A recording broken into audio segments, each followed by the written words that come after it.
Hi guys, my name is Lauren Anderson. I'm the owner of Grain Artisan Bakery and Craft Coffee in downtown Snohomish. We are a specialty, niche, gluten-free certified bakery that does a lot of custom order cakes, both weddings, birthdays, anniversaries, everything in between. We have a lot of customers that ask us how you cut a circle cake into rectangle slices. Rectangle slices give you a few benefits. They're very pretty when they're cut neatly. The serving size is a little bit more sensible, and you don't have as much cake waste for people that don't like huge slices of cake.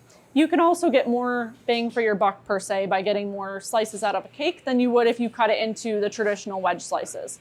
So today I'm going to show you how to do that. You're going to need a few things. You're going to need at least one cutting board, if not two. If you only have one, no worries, it's perfectly fine. I will try and demo it with just one because I usually do it at home with just one. You're gonna need a longer is definitely more ideal straight edge chef's knife. You do not want a serrated knife to cut cake. You're also gonna need something tall holding a decent amount of hot water. You essentially want something where most of your knife blade fits in the hot water. We use these big half-gallon pitchers. You can also use a vase or a tumbler, whatever you've got. Obviously some plates to put your cake slices on, and at least one, if not two, clean, dry rags. So what we're gonna do, this is our 6-inch 3-layer. So it's 3 layers of cake, 2 layers of filling, which I didn't put any special fillings in it today, and then buttercream on the outside, and it's 6 inches across. So for us, we recommend that for rectangle slices, you get about 10 to 12 out of this. So in order to do that, first what I'm going to do is I'm going to just kind of rest my knife in here. If you have 2 knives, what you can do is keep both of them in here and alternate. Works a lot quicker, but since most people only have one chef's knife, I'm gonna show you with one so that you're doing the same thing at home. The important thing is in between slices or die cutting that you dry it off so that you're not leaving water droplets, which makes the cake a little bit messier. The first thing you're gonna do is you are gonna just not press all the way into the cake, but just into the frosting, cut it approximately in half. So I've got a line down the middle. For these die cut slices, I typically don't wipe it in between. We're gonna want at least 5, if not 6 slices on each side. So I'm gonna divide that into another strip on this side and another strip on this side. Now comes the fun part, the cutting. So this is obviously gonna get covered in buttercream, which is totally okay. We're gonna get it nice and hot, wipe it off. I then grab one of my cutting boards. You're gonna put it against the side of the cake. You're going to slice down, making sure that you stay nice and straight.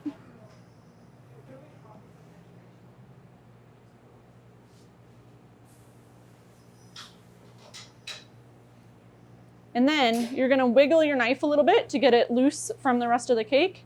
And you're gonna use the board to flip it onto and the pressure of the knife, and you're gonna flip it sideways. Now you have your cake lying down, and you can, I just realized I usually have something on this side, but we're gonna grab a plate and we're gonna cut it. And we're gonna flip it. And then you can lay each of your slices of cake onto your plate.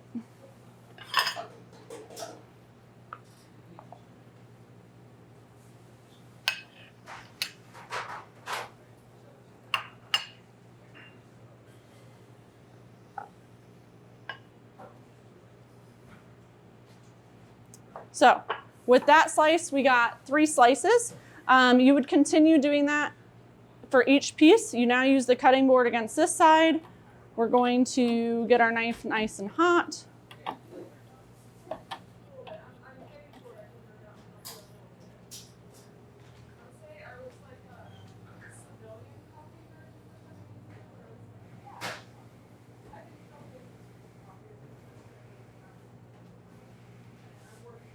And then do that same thing, wiggle it a little bit to make sure it's loose.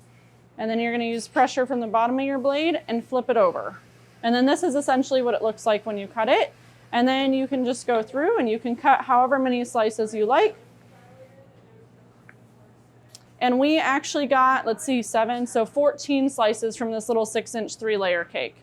And to show you guys, I'll take the little corner piece aside, a perfect